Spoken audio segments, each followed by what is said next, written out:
Ouais, alors bon, ce qu'on va faire, je ferai ça ce soir.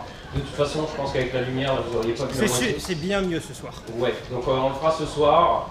Et donc là, on va en rester au programme, donc une petite FAQ, vous posez les questions que vous voulez. C'est moins marrant, mais c'est marrant quand même. Est-ce que c'est marrant? Ouais! Voilà, ça c'est un bon public, hein, il n'y a pas rien. Je peux pas en lâcher. Je vais même rester debout pour le moment, c'est plus charismatique d'être debout sur scène. Ok, bon bah alors à ce moment-là, s'il y en a un qui a une énorme interrogation sur la chaîne astronomique, ah bah voilà.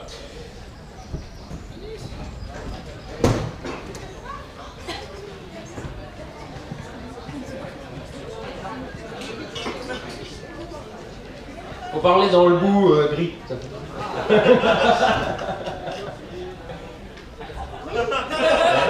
Faut appuyer sur le bouton, hein, mais non, tu veux pas? Attends, le canal est peut-être pas ouvert, c'est lequel?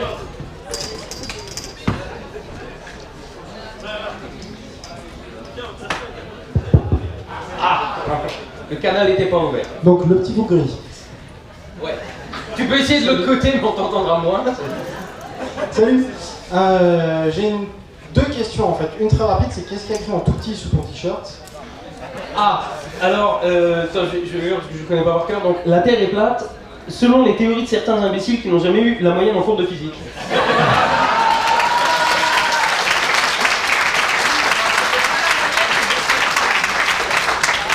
Et là devant, il y en a un qui dit moi j'avais pas la moyenne, je le savais quand même. Ma deuxième question est ne crains-tu pas que ce t-shirt soit contre-productif parce que c'est écrit en tout petit en dessous? Bah justement, le but de... Vous avez tous vu les titres putaclic sur la chaîne, c'est pour hameçonner le mec. Ah, voilà, t'as vu le truc putaclic et tout, et là tu lui montres qu'en fait la vérité est plus complexe. Bah ça c'est un peu la même chose. Ah, mais le mec que tu croises dans la rue, il va pas... Ah bah le mec qui me croise dans la rue en disant « Waouh, un autre platiste, je vais aller discuter avec lui !» C'est pas sûr qu'il y tombe. Donc c'est un t-shirt putaclic comme les titres de la vidéo, c'est... voilà. Quelqu'un d'autre? Par contre, essayez quand même de lever la main, sinon l'heure va être longue. Hein. Bon, faut croire que je dis déjà suffisamment de choses dans les vidéos. Hein. Sinon, je peux improviser, hein. Je suis un peu logorique, je peux parler pendant 1 heure de tout et de rien, il n'y a pas de problème. Ah. Donc hier, comme je vous disais tout à l'heure, j'ai mangé une pomme. Tu vas...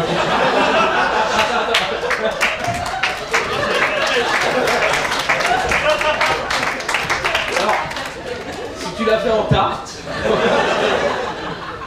Tu vas continuer à acheter des Legos. Alors, plus près du micro, s'il te plaît. Tu vas continuer à acheter des Legos pour démontrer ou alors t'amuser à... Alors, démontrer des trucs, pas forcément. Par contre, oui, je crois que la firme Lego se porte bien en partie grâce à moi.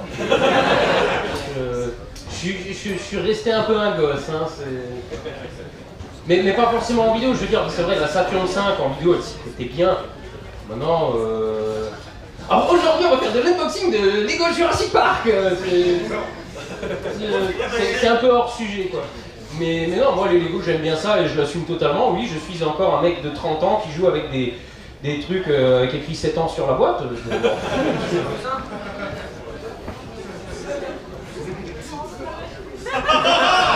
Vas-y, dis-le suffisamment fort pour que j'entende, j'ai envie d'entendre des blagues. Ah, ça assume pas, hein, Quand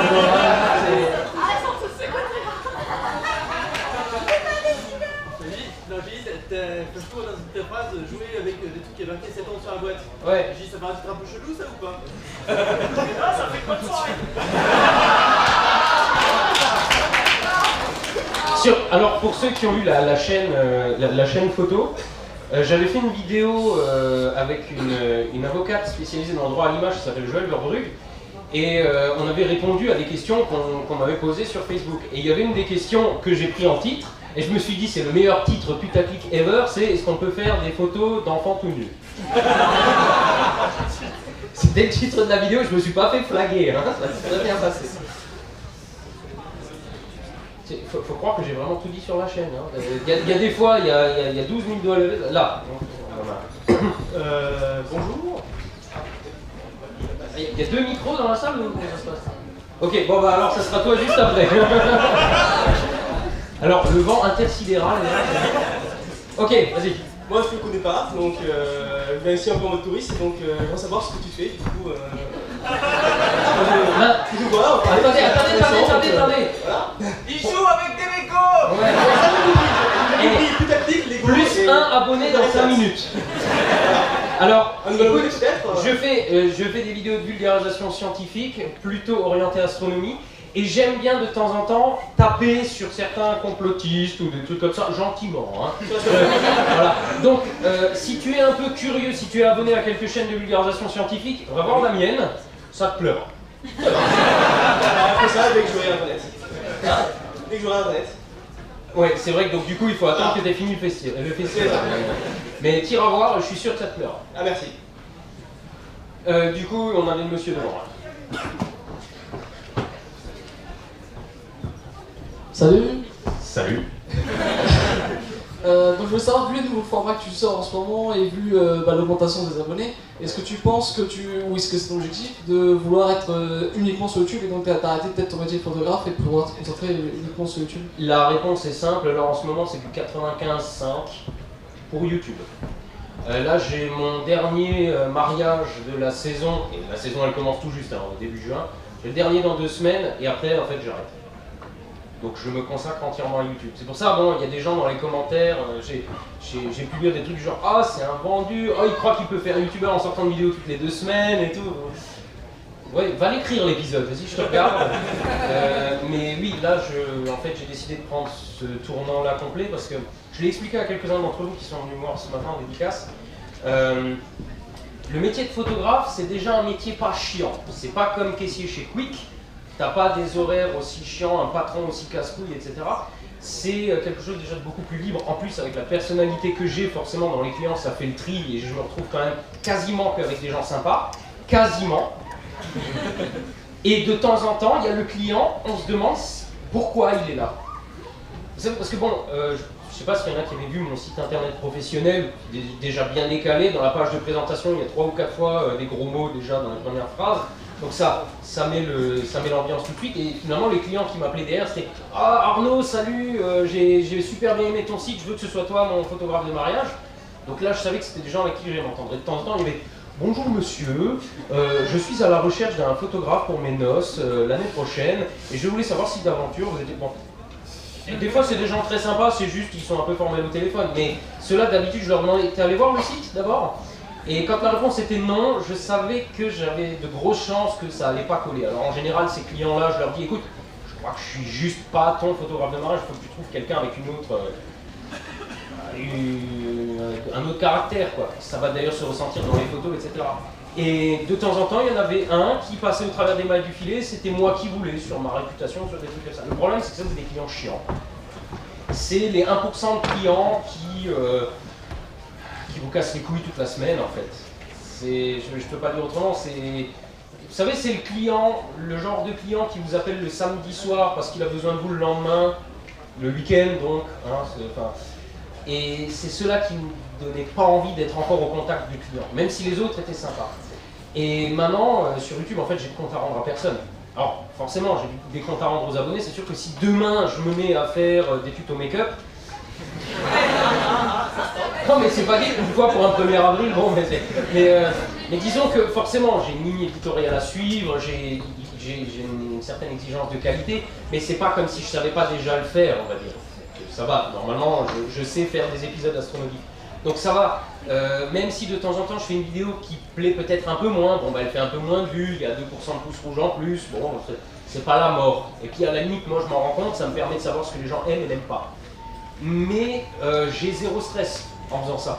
Je me lève le matin en me disant ok j'ai ça à faire aujourd'hui, je commence à l'heure que je veux, je finis à l'heure que je veux, je fais des pauses quand je veux, j'ai pas un patron qui... Enfin mon patron est casse-couille, hein, il me dit il faut que le boulot soit fait, mais mon patron c'est moi. Donc ça va, on arrive à cohabiter.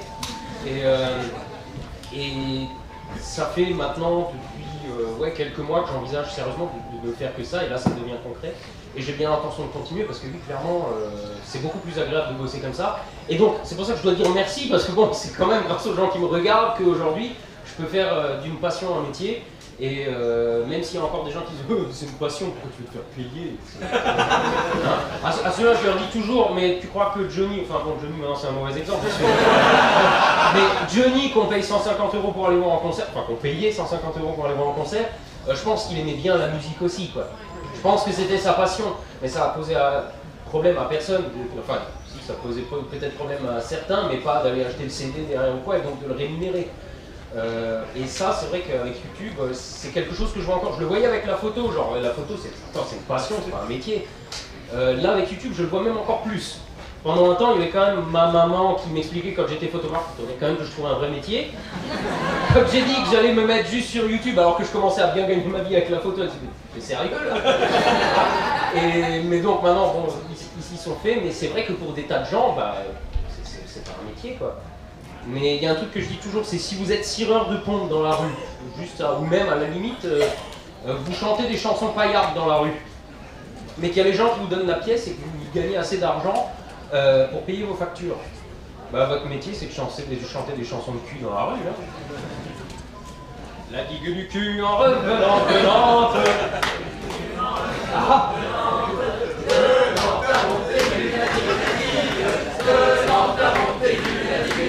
La digue du cul, je rencontre une belle.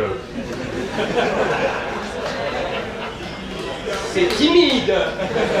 Enfin bon, voilà. Donc, si vous êtes cireur de pompe dans la rue et que vous gagnez assez d'argent pour en vivre, votre métier, c'est cireur de pompe dans la rue. Et à partir du moment où vous avez une activité que vous en vivez, c'est votre métier. Et donc, moi, aujourd'hui, je crois que je peux dire qu'à 95% et bientôt 100%, mon métier, ça sera youtubeur. Et je suis très content parce que, bah, c'est pas donné à tout le monde, c'est... je m'en rends compte, il y a des gens, alors ça m'a pas encore fait le cas aujourd'hui, j'en avais quelques-uns qui avaient Parkinson en venant me voir, mais il y a 2 semaines, il y a un jeune, je sais pas, 14-15 ans, il m'a vu en convention, il a pleuré. Et alors bon, je lui ai dit, hein, t'inquiète, je suis une personne normale, hein, je me toilette comme tout le monde, je suis normal, mais c'est vrai qu'il y a pour tout un tas de gens, et surtout les plus jeunes, les youtubeurs, ils imposent. Mon père est taxi. Et donc il râle beaucoup. en vrai c'est infernal. Avant il était plutôt cool et depuis qu'il est taxi, enfin, je sais pas, c'est bon bref. Et il n'y a pas longtemps, il a emmené une nana qui s'occupe de l'association Les Petits Princes. Je sais pas si vous voyez, c'est les gens qui réalisent les rêves de gosses, alors dans la mesure du faisable évidemment, mais il y avait une gamine qui voulait aller à Center Park et donc bah, là ils ont emmené la gamine à Center Park, enfin bon, peu importe. Et cette nana lui expliquait qu'il n'y a pas si longtemps, les jeunes voulaient rencontrer leurs idoles, des chanteurs, des acteurs, machin, et maintenant leurs idoles c'est des youtubeurs. Et les gosses qui demandent des vœux à l'association Petit Prince, aujourd'hui ils veulent beaucoup rencontrer des youtubeurs. Donc clairement on a une image aujourd'hui qui n'est pas anodine, hein. on est devenu quelqu'un sur notre petite plateforme, là on est suivi quand même par des millions de gens pour certains, moi pas encore, mais bon bientôt, c'est l'affaire de quelques semaines. Hein. Voilà. Donc ouais, on pèse dans le game, quoi. Surtout chez les jeunes générations. Et ça fait bizarre. Je veux dire, moi ça me fait encore bizarre quand quelqu'un me reconnaît dans la rue. C'est super sympa, si vous me reconnaissez dans la rue, venez me voir, moi ça me pose pas de problème. Alors par contre, évitez de sonner chez moi à 8h du mat. C'est arrivé, une paire de fois. Et il y a même un jour, il a débarqué, un mec qui a débarqué avec le pinard et le sauciflard. Mais j'étais en train de partir au bout et puis juste non. Enfin bon, mais par contre, il y a des tas de gens qui me reconnaissent dans la rue, et ça, je veux dire, moi aussi, j'ai déjà reconnu des gens dans la rue. Juste 2 secondes, salut, j'adore ce que tu fais, point, terminé. Moi, en général, je prends le temps de discuter un petit peu avec la personne, je me dis, je lui fais sa journée, il a rencontré quelqu'un qu'il aime bien, ok. Moi, ça flatte mon ego, je vais pas me plaindre non plus. Mais, ah oui, non, mais ça, c'est vrai, franchement, quand on est en convention comme ça, il suffit de dire, j'ai mangé une bombe pour que tout le monde applaudisse. C'est génial.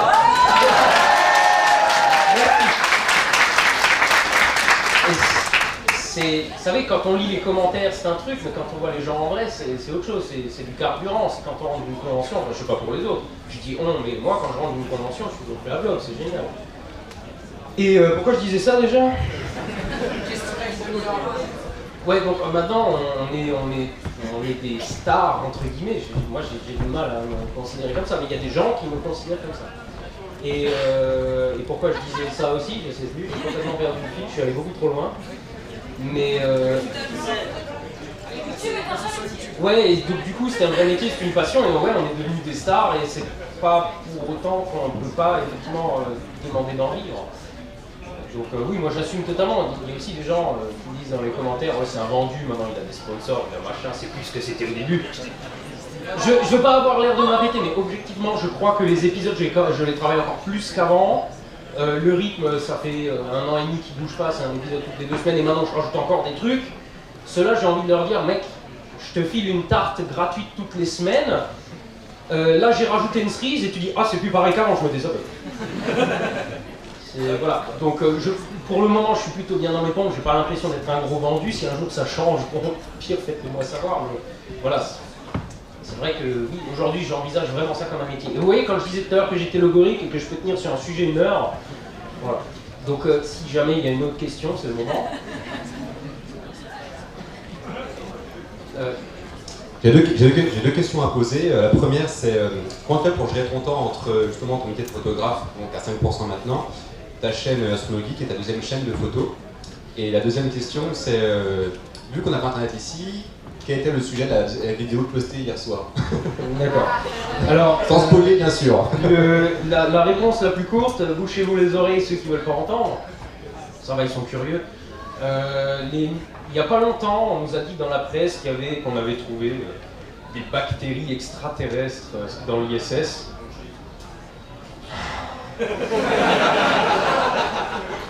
Donc ma vidéo s'intitule pareil, il y a des microbes extraterrestres dans l'ISS. Et ce matin, on en a discuté avec quelques personnes et ça m'a fait penser à quelque chose. C'est que finalement, c'est vrai que les titres putaclic, c'est juste pour être au niveau de la presse et choper le même public pour leur faire comprendre que non, ce que tu as entendu ailleurs, c'est pas vrai. Et si la presse fait un titre du style « Une bactérie extraterrestre dans l'ISS » et que moi je fais un titre « Le débunkage en règle des rumeurs qui circulent dans la presse à propos d'un micro-organisme absolument pas machin », j'en regarde pas. Donc pour toucher ceux qui ont entendu les conneries, et ben finalement il faut que j'utilise le même titre. C'est pour ça les titres putaclic, le jour où il n'y aura plus besoin, j'en ferai plus. Et donc l'autre question c'était quoi déjà? Ah oui, alors c'est simple, j'y arrive pas. La chaîne photo, là, ça fait plus d'1 mois que j'ai rien balancé, je suis totalement à la ramasse. Et la photo, bah là j'arrête doucement. Parce que justement, cumuler les deux, c'est juste infernal. Il y a des moments où je fais des 70 heures dans la semaine, je veux plus. Là. Je veux bien que ce soit ma passion, mais je suis pas maso non plus. Donc là, oui, j'essaie de ne plus faire que YouTube. Et ce qui va impliquer de toute façon le maintien du rythme des vidéos, hein, ça je l'ai expliqué, donc normalement vous savez que je n'en ferai pas plus souvent, parce que si j'en fais un toutes les 2 semaines, je peux prendre un peu d'avance et donc me permettre de temps en temps de prendre du retard. Si je sors un épisode par semaine, il y a un moment où il y en a un qui va sauter et je peux pas. Donc là maintenant, c'est plus facile de gérer mon temps si je ne fais que ça. Là dans 2 semaines ça va être un peu galère, il va falloir que je cumule des trucs, mais après ça ira, je reste là. Et là pour la peine, j'ai plus grand chose à dire d'autre. Voilà.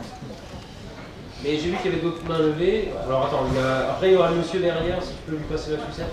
Lève la main comme ça elle te voit. Et puis en attendant, il est pourri ton t-shirt, je me demande où tu ramasses des trucs pareils. J'ai cru t'entreapercevoir dans un fond de Nexus 6. Oui, oui. Vidéo. Oui, oui. Et j'avais une question en rapport avec ça. Est-ce qu'on peut s'attendre à des vidéos sur le traitement de l'astronomie dans la science-fiction ou autre? Eh ben, figure-toi que j'étais justement l'équipe de tournage, de réalisation de Nexus 6. Les mecs sont messins. Et moi, je suis quelque part entre Metz et Strasbourg. Autant dire qu'il n'y avait pas grand-chose entre eux et moi. Je sais plus à quelle occasion on a discuté sur Facebook, et puis on a dit il faut qu'on se capte, on s'est capté. J'étais sur le tournage, on a dit on va faire un petit caméo à la con, on a fait le petit caméo à la con, et là maintenant je suis en discussion avec Renaud sur l'écriture d'un script justement sur les incohérences qu'il y a dans les films de science-fiction. D'ailleurs je vais vous le dire quand même tout de suite, dans science-fiction il y a science et il y a fiction, donc faut pas oublier que c'est pas censé montrer la réalité. Il y a des films qui essayent de faire croire que, mais c'est encore pire, parce que justement, celui qui prétend pas être réel, genre Star Wars, ça tire dans tous les sens, en faisant ça dans l'espace et tout, ok, je veux bien, c'est un space opéra, pas de problème. Celui qui te dit, ah non, moi je fais un film réaliste, et puis après, il te sort Gravity, The Martian ou quoi, là, je suis pas d'accord. Il y a régulièrement des gens qui me disent, ah ouais, mais tu sais, il y a des films réalistes quand même, genre The Martian. Alors, on va juste parler des 5 premières minutes du film. Alors, le pitch de début du film, c'est il y a l'équipage qui est sur Mars pour une mission scientifique qui doit décoller parce qu'il y a une tempête et le vaisseau menace de se renverser à cause du vent. Alors déjà, j'ai une question. Il est où l'ingénieur qui a conçu ce vaisseau? Le vaisseau, il va se renverser avec le vent. Déjà, il faut le fusiller, le mec. Et ensuite, l'atmosphère martienne, elle est 1% de la densité de l'épaisseur de l'atmosphère terrestre. Donc le vent... Voilà, donc le réalisme du film dans les 5 premières minutes. Oui, alors les 5 dernières aussi, quand ils se percent la combinaison pour faire Iron Man, si tu fais ça en vrai, tu fais des tours sur toi-même. Voilà. Mais pour ceux qui ne connaissent pas et qui comprennent l'anglais, il y a une chaîne qui s'appelle Cinema Sins. Je ne sais pas, qui ne connaît pas? Ok, donc c'est bien que j'en parle. Ça s'appelle donc Cinema Sins, c'est en anglais, il parle vite, mais c'est sous-titré en anglais. Il prend les gros blockbusters et il démonte tout ce qui ne va pas dedans. Et il a parlé du film Gravity, il l'a fait avec Neil deGrasse Tyson, un invité de marque quand même, j'aimerais bien avoir un mec une fois comme ça dans mes vidéos. Il me démonte ce truc ensemble et Gravity, il n'y a que des conneries comme ça dedans, donc au pire allez voir la vidéo. Mais c'est en anglais. Voilà. Et donc il y avait une autre question. Bon, bonsoir. Alors en hiver à la limite je voudrais bien, mais ok, bonsoir. Ouais, bon alors ma question c'était la petite voix du début que tu faisais à revenir ou pas? Toi t'as pas vu la vidéo de hier soir? Non. Voilà, ça répond à la question. Ouais, alors la petite voix c'est marrant parce que quand je la mets pas, on me dit mais elle est où la petite voix? Et quand je la mets, on me dit oh non, encore la petite voix. Donc bon, je la mets quand ça me prend. Et là, c'est vrai que je m'en étais pas servi depuis longtemps. Elle n'est pas spécialement drôle ce coup-ci ou quoi, mais je me suis dit je vais la mettre parce que elle relève une question qu'on allait forcément me foutre dans les commentaires. Donc je me suis dit je mets la petite voix. Mais il n'y a pas de règle. Je veux dire, je la mets quand ça me prend, quand j'y pense. Il y a une question là. Et après, une question là-bas. Jolie ne pas. Devant. Alors ça sera ton tour après, c'est pas grave. Faut être patient. Je vais te demander... Un peu plus près du micro, s'il te plaît. Je vais te demander, depuis quand est-ce que tu es passionné par l'astronomie? Et qu'est-ce qui t'a amené à faire de l'astrophotographie et tout ça? Et même question pour YouTube, qu'est-ce qui t'a amené à aller sur YouTube après? Alors, l'astronomie, je m'en rappelle pas, ce qui veut sûrement dire que j'étais très jeune. J'ai un oncle qui lui-même était pas mal là-dedans, et dans mes souvenirs, c'est surtout lui qui m'a un peu mis là-dedans. Donc j'étais très jeune, je sais pas quand, mais bon, j'ai toujours été un petit peu dans ces trucs-là. Moi, à Noël, je demandais une encyclopédie comme cadeau, donc c'est dire un petit peu le personnage. Mais oui, je ne saurais pas te dire depuis quel âge, donc ça remonte à longtemps. Et c'était quoi l'autre question? Ah oui, YouTube. Comment je me suis mis sur YouTube? Alors, c'était en 2013, si je dis pas de bêtises, et j'avais ouvert uniquement la chaîne photo à ce moment-là. J'étais déjà photographe et je suivais un photographe qui faisait une chaîne YouTube, il s'appelle Blaise Fiedler, et il avait posté un truc où il montrait ce qu'on appelle une photo circumpolaire. Qui ne sait pas ce que c'est une photo circumpolaire? C'est les photos où on voit les étoiles qui tournent dans le ciel, autour de la polaire, voilà. Et j'ai fait une vidéo pour expliquer comment on fait ça, donc va check la vidéo, on fera quelques vues encore.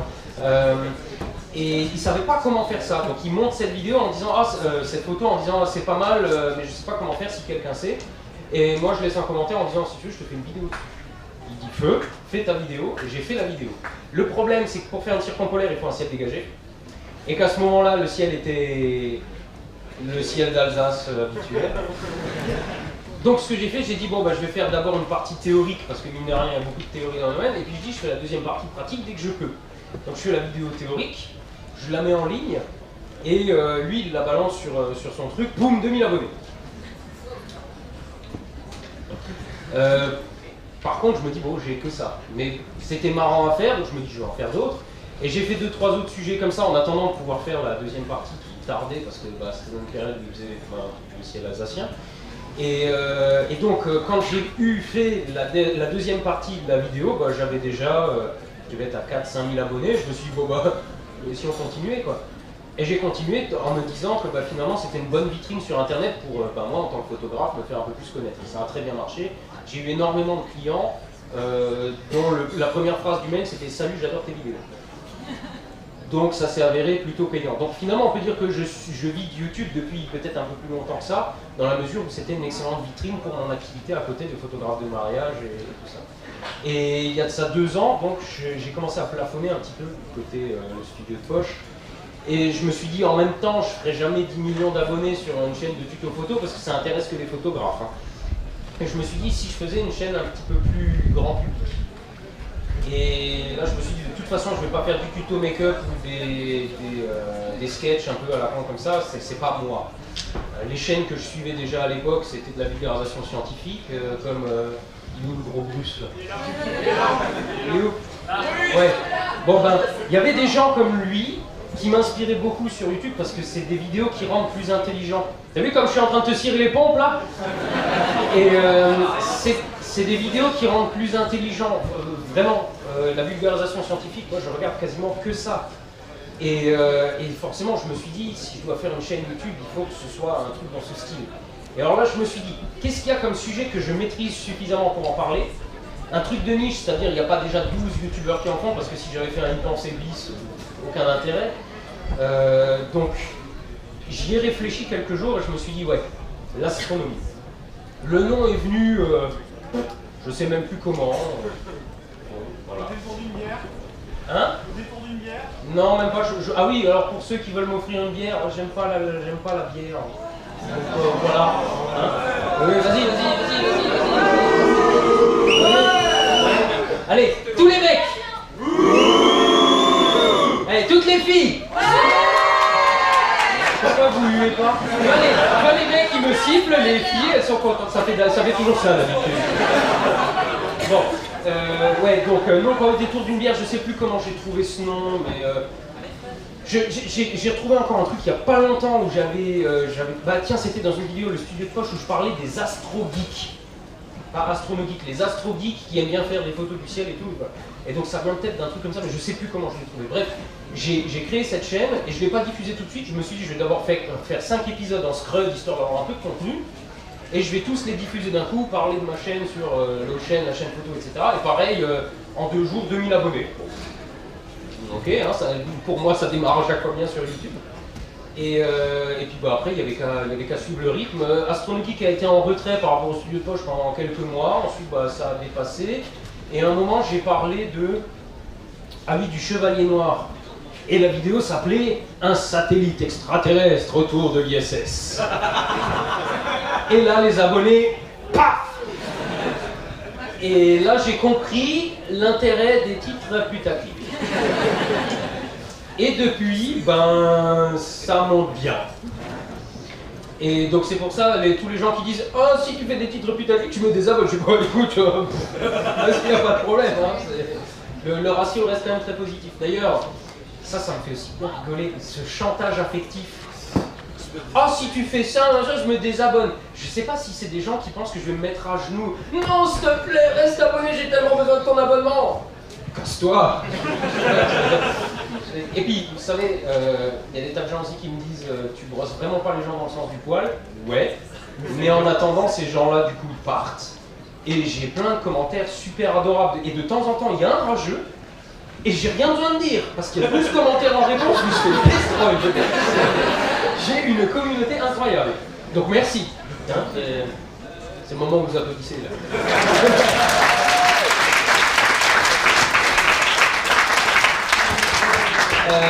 Du coup, ouais, vas-y. Non. Essaye. Je l'avais bien indiqué. Donc du coup, en fait, il a posé ma question. Plus près du micro, s'il te plaît. Pardon. Ma question c'était, en fait, comment t'en es arrivé à faire des vidéos sur YouTube. Donc bon, vous avez donné la réponse. Alors au début, donc, j'ai créé ma chaîne. Du coup, je vais aller un peu plus loin. Comment t'as commencé à faire de la photo? Comment j'ai commencé à faire de la photo? Oh, le mec chiant, quoi. Ouais, le truc chiant, parce que pareil, je me rappelle pas la première fois que j'ai piqué l'appareil à mon paternel, qui faisait déjà beaucoup de photos, il avait déjà un bon réflexe à l'époque, un argentique encore. Alors t'imagines ce que ça coûtait pour un gosse qui avait tout juste de l'argent de poche et tout, qu'il fallait acheter les péloches. D'ailleurs, déjà à l'époque, je faisais pas des photos comme tout le monde, il fallait que j'aille faire des photos d'orage la nuit, donc sur une péloge de 24 ou 36 poses, voilà, quand j'en avais une, donc je te raconte pas le budget. Bon, mais donc je me rappelle pas quand j'ai commencé, je sais que j'ai une photo de moi quelque part, je devais avoir dans les 10 piges, j'avais déjà l'appareil en bandoulière. Mais ayant toujours été un geek, ayant toujours un peu aimé la technique, pareil à cet âge-là, j'ouvrais déjà l'ordinateur pour voir comment c'était fait dedans, donc je sais pas trop quand ça a commencé. Mais bon, normalement, le public des Geek Ferries doit dire ouais, moi c'est pareil. Oui, non, oui, c'est pareil pour qui? Levez la main. Ouais, voilà, on est entre nous, c'est bon. Bon. Et la photo, à la base, je devais être enseignant. Il y a des tas de gens qui disent ah oui, ça se voit dans la vidéo. Bon, si vous le dites. Donc j'ai fait l'IUFM de Strasbourg, donc Institut universitaire de formation des maîtres. Je suis pas resté longtemps. Je vais vous dire pourquoi. Par exemple, vous avez déjà entendu de la blague des profs qui disent outil scripteur à la place de dire stylo? Oui. C'est vrai. C'est vrai. Quand on a des cours à l'IUFM, c'est alors quand l'élève utilise l'outil scripteur, alors c'est pour pas dire stylo ou crayon, pour pas exclure le pauvre crayon qui va se sentir ostracisé ou quoi, je sais pas. Mais outil scripteur. Enfin bon, voilà. Donc déjà ça c'était déjà très saoulant. Et un jour il y a un inspecteur, je notais les élèves, et il y a un inspecteur qui m'a dit alors écoute, c'est très bien tes cours et tout, par contre tu peux pas mettre les notes en rouge. Ah bon? Pourquoi? C'est trop agressif, prends du violet ou du crayon de papier. C'est trop agressif de mettre une note en rouge. Alors, je veux bien qu'aujourd'hui on vit dans un monde de fragiles, mais...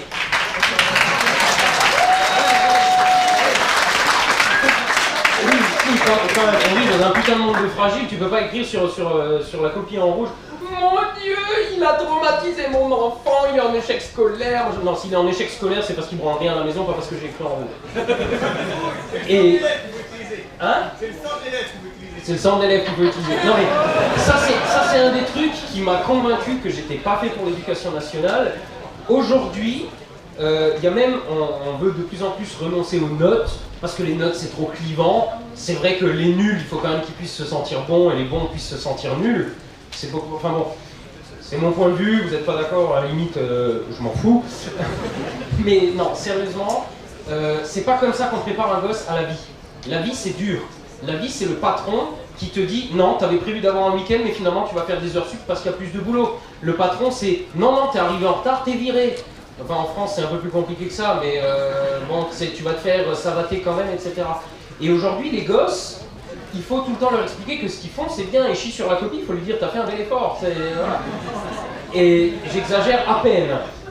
Et le problème c'est qu'on fabrique une génération de dépressifs. Parce que ces gosses-là qui construisent dans une bulle où tout est facile, où ils peuvent faire ce qu'ils veulent, le jour où ils arrivent sur le marché du travail et qu'ils ont un patron qui leur dit non, maintenant bosse, bah, ils n'y arrivent pas. Il faut une enfance pour se préparer à la vie. Et eux, ils ont grandi dans une bulle aseptisée, le jour où elle éclate, c'est Néo qui sort de la matrice, quoi. Hein, voilà. Et ça, je suis pas d'accord avec. Je suis pas d'accord globalement avec ce qu'est en ce moment l'enseignement national. Donc un jour, j'ai dit allez vous faire enculer, je me casse. J'ai pas pris de dispo ou de trucs comme ça. J'ai dit non, j'ai prévenu la directrice, j'ai dit je m'en vais. Comment ça, tu t'en vas? La semaine prochaine, je suis plus là, trouvez-moi un remplaçant, je me casse. J'ai démissionné. Et ce qui s'est passé, l'élément vraiment déclencheur, j'avais une classe de CE2 dans un quartier qui s'appelle la Méno à Strasbourg. C'est le 9-3 de Strasbourg.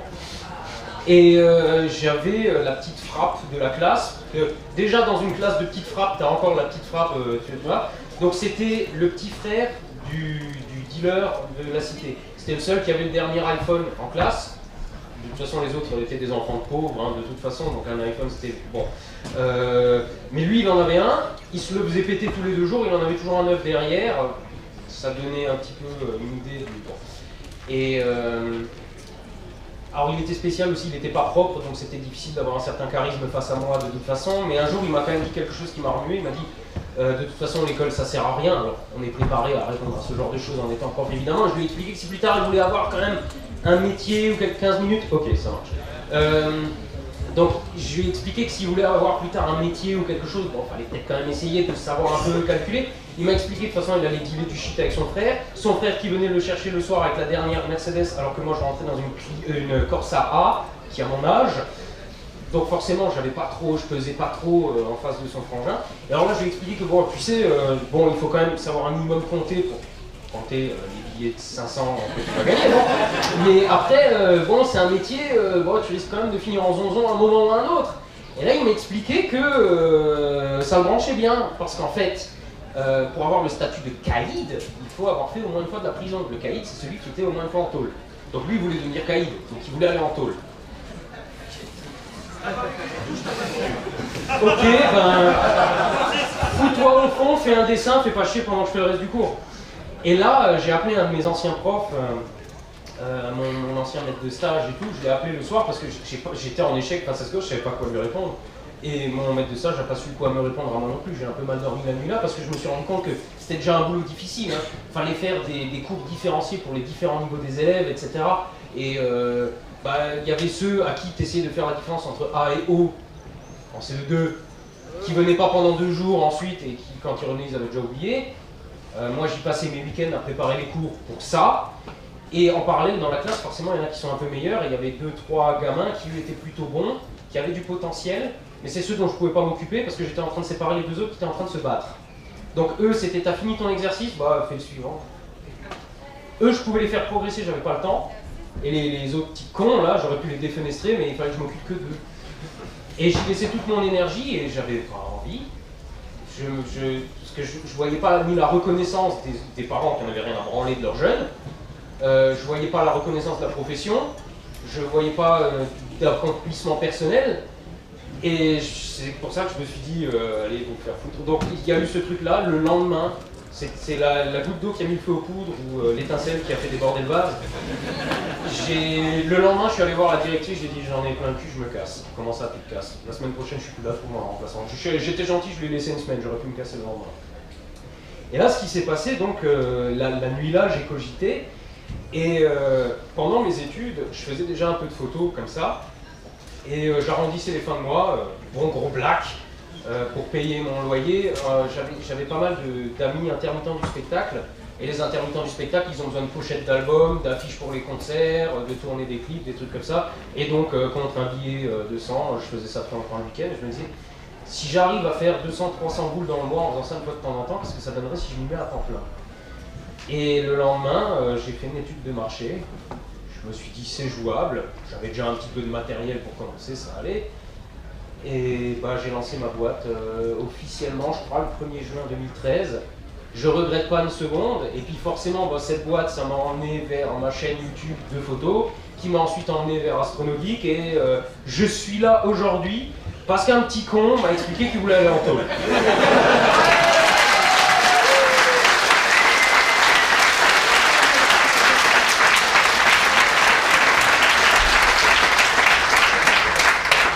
C'était il y a 5 ans, je me demande où il est ce mot. Ouais, probablement. Ça se trouve, il est en train de regarder Astronogeek depuis sa cellule. T'as vu, c'est mon ancien prof.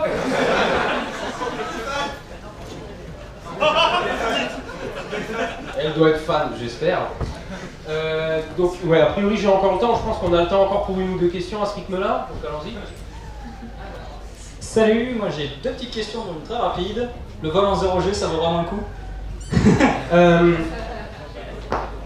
En général, quand on parle de quelque chose qui coûte beaucoup d'argent, on dit c'est cher. Mais cher, ça veut pas dire ça. Un stylo Bic à 10 €, c'est pas beaucoup d'argent, mais c'est cher. Une Ferrari à 10 000 €, c'est beaucoup d'argent. Mais putain, une Ferrari à 10 000 €, c'est pas cher.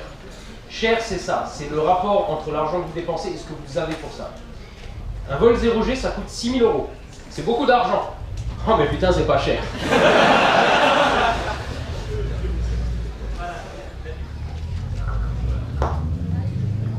Là, tu l'as éteint. Ah non. Du coup, la deuxième question, est-ce que tu es resté en contact, tu essaies d'avoir des contacts avec des structures beaucoup plus grosses, CNRS, Observatoire, etc., pour pouvoir faire des vidéos partenariats dans l'avenir? Est-ce que ça t'intéresse déjà ou pas? Ça vous dit un petit... Bon, ça va pas vraiment être un spoiler, mais un peu quand même. Le week-end prochain, je vais tourner une vidéo avec Christophe de Hygiène Mentale. Qui ne sait pas qui est Hygiène Mentale? Qui ne sait... ok, vous allez sur YouTube, vous tapez Hygiène Mentale, ça va vous rendre très intelligent. Vraiment, c'est une chaîne qui rend intelligent. Bref, donc il y a lui qui vient, il y a Vincent de la chaîne Stardust, il y a lui là-bas, il veut venir, mais il bosse, il veut pas, touriste. Bon, bon, viens voir. Donc il y a encore quelques autres youtubeurs qui viennent, il y a le défécateur qui veut venir, il peut pas, il bosse. Voilà. Et il y a 3 mecs du GEPAN qui viennent. Je vous dirai pas sur quoi est la vidéo. Je vous dirai juste que c'est une expérience scientifique et que pour les besoins de cette expérience scientifique, elle a besoin de rester secrète jusqu'à la divulgation de la vidéo, qui va pas faire plaisir à tout le monde. Bon, dans les abonnés, je pense que les gens vont lâcher des pouces bleus en masse, parce qu'eux, ils vont bien rigoler. Il y en a d'autres qui vont faire la gueule. Je pense que je vais pas me faire que des amis. Et il va peut-être falloir que j'embauche un garde du corps pour quelques semaines. Parce que là, vraiment, il y en a certains, on risque de leur faire mal à leur business de gourou, de tout ça. Je vais pas en dire de trop, faut surtout pas. Mais donc oui, je suis proche de ce genre de structure. D'ailleurs, c'est marrant parce que il y a quelques temps, j'ai sorti une vidéo. Attends, fais plan verte encore quelques secondes. Ouais, vas-y. Alors, j'ai sorti, c'était quand, la semaine dernière, je crois, où j'ai parlé de l'incident de Los Angeles, là, avec le soi-disant ovni et tout. Et alors, il y a des tas de gens qui m'ont dit, ouais, alors bon, toi tu prends les cas faciles, vas-y, et le rapport Cometa. Qui n'a pas entendu parler du rapport Cometa? Ok, donc on va parler du rapport Cometa, c'est un rapport du GEPAN, enfin soi-disant du GEPAN, qui montre qu'il y a eu plein d'ovnis en France et que ça pose un problème pour la sécurité nationale. C'est un truc qui a quand même été rédigé et chapeauté par un général de l'armée. Le truc a été remis à Lionel Jospin. Enfin bon, ça pèse un peu. Et alors, bon, moi je cherche des trucs là-dessus et forcément on tombe que sur des groupes complotistes et tout, donc c'est difficile d'avoir les vraies infos. Je lis le rapport, je me dis, ah oui, c'est quand même capillotracté, hein, c'est bien tiré par les cheveux, ça veut dire. Et là, donc, j'ai ces contacts au GEPAN, donc je passe un coup de fil. Dis, le rapport Cometa, ça te parle? Oh là là là là. Alors il me dit oui, ça a été rédigé par un général qui ne connaît rien en astronomie. Donc l'argument d'autorité, ping, déjà il est mort. Et il n'a pas remis le rapport au Premier ministre, il l'a montré à son pote Lionel Jospin. Ça change tout. Lionel Jospin qui a dit ouais, mais moi j'y connais rien à ces trucs-là, il a calé un meuble avec. Et ça a été transformé par un rapport rédigé par l'armée, remis au Premier ministre, etc. Donc vous voyez comme les infos peuvent être déformées, c'est quand même terrible. Et donc ouais, pour répondre à ta question, là j'ai 3 gugus du GEPAN qui viennent superviser une expérience qu'on fait le week-end prochain, mais la vidéo ne sortira pas avant fin d'été. Ouais, mais parce que l'expérience va durer un certain temps, mais vous verrez, ça vaudra le coup d'attendre. Et donc, pourquoi j'ai demandé à Alex de monter sur scène? Qui ne le connaît pas? Ah, tu vois, c'est une bonne chose que je t'ai fait monter.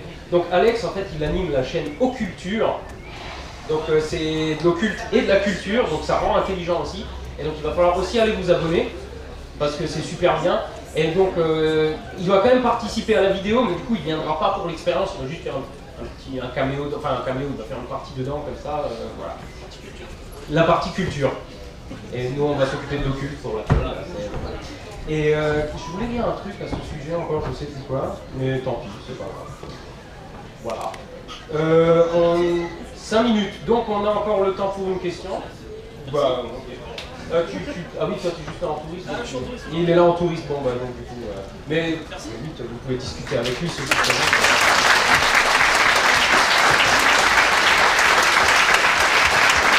Alors, son cosplay est un peu bizarre si on le voit tout seul, mais quand on voit avec qui il est accompagné, c'est plus clair.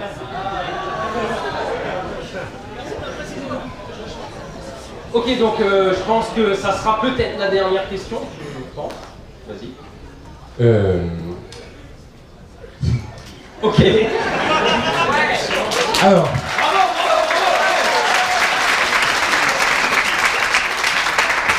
Putain, mais quel bon public, franchement. Il faudrait toujours que ce soit quelqu'un. Ouais, le meilleur. Donc, tu as déjà expliqué dans une vidéo avec moult exemples à l'appui que la conquête spatiale n'avait pas servi à rien pour la vie de tous les jours. Est-ce que tu aurais, comme ça, vu que j'ai bien aimé cette vidéo, d'autres exemples d'inventions directement ou indirectement liées à la conquête spatiale que tu n'aurais pas cité dans ta vidéo? Alors, j'en ai une chier. Le problème, c'est que là, tout de suite, je me rappelle pas de ce que j'ai mis dans la vidéo. Donc, mais il y a un exemple que j'aime bien utiliser, c'est les smartphones que vous utilisez. L'écran LED. La LED, ça n'a pas été inventé pour la conquête spatiale, mais ça a été hautement développé pour ça, et vous en utiliseriez sûrement pas aujourd'hui s'il n'y avait pas eu la conquête spatiale. Le gyro qu'il y a dedans vient des gyros des satellites. Le GPS, je ne vais pas parler du GPS. Qu'est-ce qu'il y a encore dans un téléphone? La batterie au lithium, pareil, c'est parce que les premières batteries au plomb, c'était trop lourd, en décharge profonde, ça marchait plus, etc. Enfin, rien que le téléphone que vous avez dans la poche, vous le devez à la conquête spatiale. Un truc con aussi, avant Apollo, les ordinateurs, ça tenait dans une pièce comme ça, et il a fallu les miniaturiser, il a fallu écrire des codes, des langages informatiques qui ont été écrits, donc les premiers pour la conquête spatiale comme on l'appelait encore à l'époque. Donc non, aujourd'hui on est vraiment la couche de ta grand-mère. Les couches pour adultes, hein, c'est les astronautes qui les portaient pour pouvoir se chier dessus pendant les sorties extravéhiculaires. Parce que quand tu décolles et que tu dois rester une journée complète dans ton truc et que tu as envie de pisser, tu peux pas juste ouvrir la braguette, ça marche pas. Donc ils portent des couches et ça enlève un peu de leur charisme quand même de dire. Quand tu vois les mecs dehors en train de faire une sortie spatiale, waouh, c'est trop bien, le mec c'est son propre vaisseau spatial, il est là où une poignée de gens seulement sont allés, et il est probablement en train de se chier dessus. En train de pousser dans la combi, tu sais, c'est ah, que... Et puis surtout, je me dis, c'est quand même un circuit fermé. Et puis après, t'as le mec qui l'aide à enlever la combi pour pas à l'intérieur. Je te dis que ça doit quand même pas être très glamour là-haut tous les jours. Et pourtant, si demain on me propose de le faire, j'y vais, hein. Y a pas de problème. Tu veux te chier dessus en apesanteur comme si... Voilà, je pense que... Bon, il doit rester 2 minutes, bah c'est pas grave, foutez le bordel!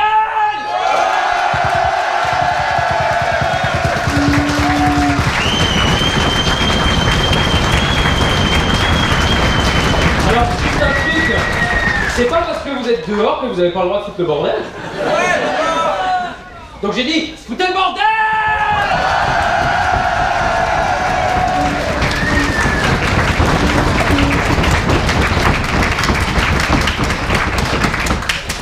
C'est qui la meilleure chaîne YouTube? Moi j'ai que 250 000 abonnés, il y en a qui ont beaucoup plus. Est-ce que vous êtes content d'être là? Hier j'ai mangé une pomme.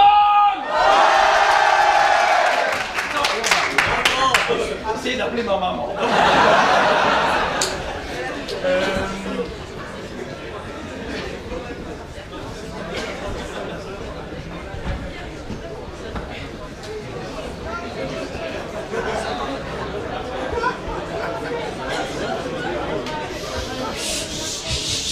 Un bruit.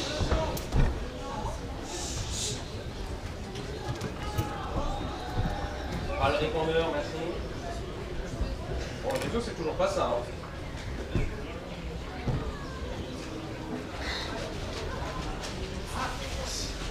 Ça sonne?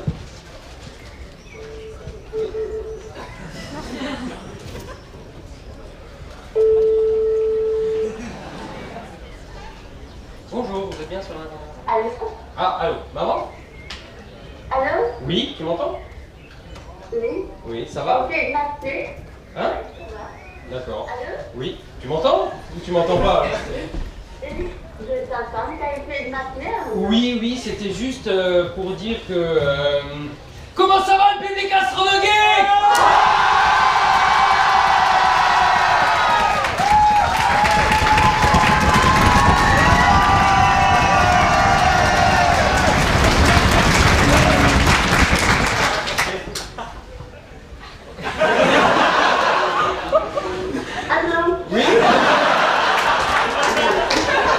Oui, donc là, je sais pas, vous êtes combien là? Ils sont 200, 300 à t'écouter, hein? 3000, ouais. Bonjour tout le monde.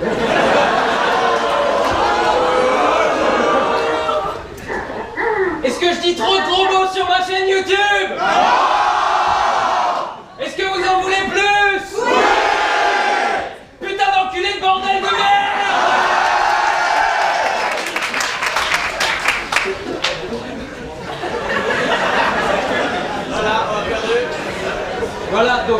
c'est toi contre 300, donc...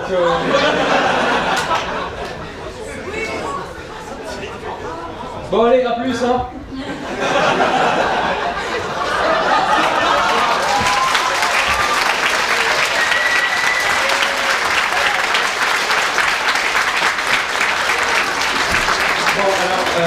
Normalement, ça doit être le tour à Bruce. Donc, on va encore un peu chauffer la salle, histoire que vous soyez chaud pour lui aussi. Hein. Faut pas qu'il y ait que moi qui ai un bon public. Est-ce que vous êtes chaud ici? Ouais! Bruce, t'es où? C'est ton tour? Ouais! C'était limite timide, hein. Est-ce que vous êtes chaud pour Bruce? Ouais! Bruce, t'es où? Ah, il est en train de faire des photos. Ouais, je vais aller le photo-bomber. Bon, bah c'est fini pour aujourd'hui. À tout à l'heure. Ah oui, attendez, alors partez pas tout de suite. Donc, normalement, ce soir, je leur fais une présentation. Donc, ce coup-ci, ça sera un épisode Astronogeek. Normalement, si tout va bien. Et voilà, donc revenez tout à l'heure si ça vous dit. À quelle heure? 21h. 21h.